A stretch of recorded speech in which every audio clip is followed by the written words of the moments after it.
नंदुरबारमधील वृद्ध महिला मृत्यू प्रकरणी जिल्हा शल्य चिकित्सक यांचा अहवाल आता समोर आलाय। जिल्हाधिकाऱ्यांनी चौकशीचे आदेश दिलेले होते, तर जिल्हा शल्य चिकित्सक यांनी त्रिसदस्यीय समिती स्थापन करत चौकशीचा अहवाल सादर केला। प्रथम दर्शनी प्राथमिक आरोग्य केंद्रामध्ये सुरक्षा रक्षक नसल्याने ही घटना घडली। इन्क्लाब फाउंडेशनच्या पदाधिकाऱ्यांनी घटना समोर आणलेली होती आणि या संदर्भातला हा अहवाल आता समोर आलेला आहे। तर जिल्हाधिकाऱ्यांनी या संपूर्ण प्रकरणाच्या चौकशीचे आदेश दिलेले होते। त्यानंतर एक समिती स्थापन करण्यात आली आणि या समितीचा अहवाल आता समोर आलेला आहे। जिल्हा शल्य चिकित्सक यांचा अहवाल सादर करण्यात आला।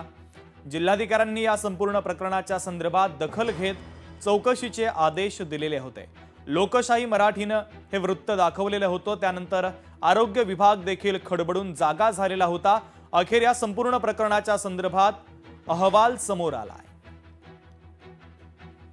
साधारण 12 वाजे दरम्यान आम्हाला व्हॉट्सअपला एक व्हिडिओ आला, ज्यात मोयदा रस्त्याच्या हॉस्पिटलच्या सिव्हिल हॉस्पिटलच्या अगदी जवळ एक म्हातारी गेल्या 8 दिवसापासून पडून आहे।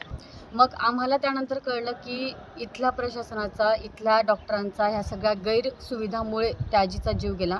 आम्ही लगेच जिल्हाधिकारी मिताली शेट्टी मॅडम यांना संपर्क केला। मॅडमांना इथली घडलेली सगळी घटना आम्ही सांगितली। मॅडमांनी लगेच ॲक्शन घेतलं आणि अर्ध्या तासात सगळे डॉक्टर, तिथले कर्मचारी उपस्थित झाले। जिल्हाधिकारी मॅडमांनी खूप चांगलं सहकार्य केलं। त्यानंतर मॅडमांनी हे सुद्धा सांगितलं की इथे जर काही गैरसोय असतील तर ते याबद्दल एक बैठक करतील आणि त्याच्यामध्ये हा सगळा पाठपुरावा घेतील।